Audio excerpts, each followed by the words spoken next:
right, good Tuesday evening, everybody. Today, temperature made it up to 93 degrees in Jackson. The heat index was a couple degrees higher, so it is warm, it is muggy. It's going to stay that way, I think, for the rest of this week. This is the last week of the summer season. The autumnal equinox is Monday, September the 22nd.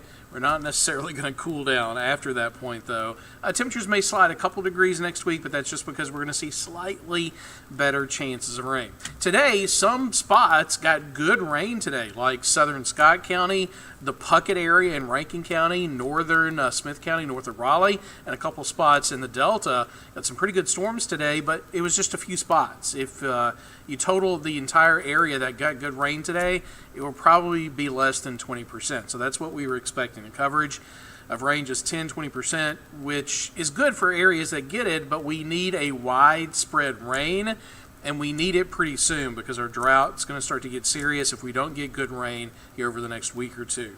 For right now, though, high pressure is still in control, which means the best we're going to do are just these late day showers, which of course dissipate later in the evening. There you see the last of the showers moving from north to south and mostly dissipating. Now, if you look really closely here, we do have, you see a couple of spotty showers continuing over parts of Adams County, and this is southern Lawrence County moving into Walthall County. So still a little bit of rain out there, but most of us are done with the rain. Certainly that is the case right here in the metro. We're not seeing anything, so it's going to be a quiet night and kind of warm for this time of the year. Mid to late September should start to cool down, but we're still at 77 degrees with dew points in the upper 60s, which means temperatures in the morning are only going to drop into the upper 60s. That's a few degrees above average. And this is about, let's say, 3 to 5 degrees above average. The afternoon highs between 91 and 93, but with the humidity going up, the heat index is going to be pushed up to about 95, not only for tomorrow, but over the next several days. We're expecting high temperatures to stay in the lower to mid-90s. Now, the active storm track staying to the north of us, high pressure in the upper level, still controlling the weather over the southern part of the country, which means we're not going to see any cold fronts headed this way. And we also don't have any tropical weather headed in either, even though there are a couple of storms in the Atlantic that we are going to keep an eye on. Not really worried about it, though. I don't think any of that is going to head our way. So here's a look at the next couple of days. Notice a couple of spotty showers cropping up in the heating of the day tomorrow. They die away after the sun goes down, and they're going to come right back for Thursday afternoon. But you see they're going to be very random, very hit and miss, and mostly brief small showers. Now today was the exception. We got some really good thunderstorms today in just a couple spots.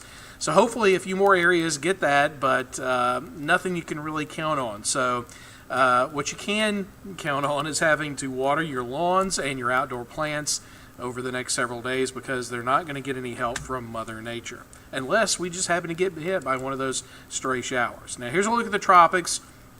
There's a really healthy wave in the mid-Atlantic. It's got a 90% chance of development as it moves basically to the northwest. We think it's going to miss the Caribbean off to the north. And I know it looks like, oh, okay, it's headed for the East Coast. There's a lot of wind shear happening across the eastern part of the country. I think by the time it gets close to Bermuda, it's likely going to be torn apart, or it's going to take a turn to the north if it does develop. There's, by the way, a 90% chance with this over the next day or two. So we think very soon this is going to be a tropical depression or possibly get a name, which would be Gabrielle. Behind it, there's another wave coming off the west coast of Africa in the East Atlantic. It's going to generally move to the west along the intertropical convergence zone, and right now it's just got a low 20% chance of development. Nothing to worry about with either of those in the near term. Obviously, we'll keep an eye on it. Last year, things got really busy in late September, past the peak of hurricane season, and that's the case this year. We are past the peak of hurricane season, maybe a little more action developing out there. So your forecast for tonight, fair skies, 69. Tomorrow, we'll see a mix of sun and clouds, your high temperature at 91. Remember, the humidity high enough that the heat index is going to be in the mid-90s tomorrow during the hottest part of the day. We'll see just a 20% chance of rain, down to a 10% chance Thursday and Friday. And because we'll see less rain and cloud cover, temperatures able to climb up to about 93 as we head into the weekend. This weekend is the last weekend of the summer season. Definitely going to feel like it. Then we get the autumnal equinox On Monday, slightly better chances of rain, and only because of that, I think temperatures may stay just below 90 for a high into early next week. I got to tell you, I looked at the extended models. I really don't see any good cold fronts coming over the next at least 10 days, maybe up to a couple of weeks. So that would take us through the end of September, and then we all know the fair starts October, I believe, 2nd. It goes from the 2nd to the 13th this year. Usually, sometime during the fair, we get a pretty decent cold front, so that may be happening again this year. We'll see what happens in a couple weeks. All right, that's your forecast for tonight. Meteorologist Megan Hanna is going to be here first thing in the morning with your next weather update. Have a good night.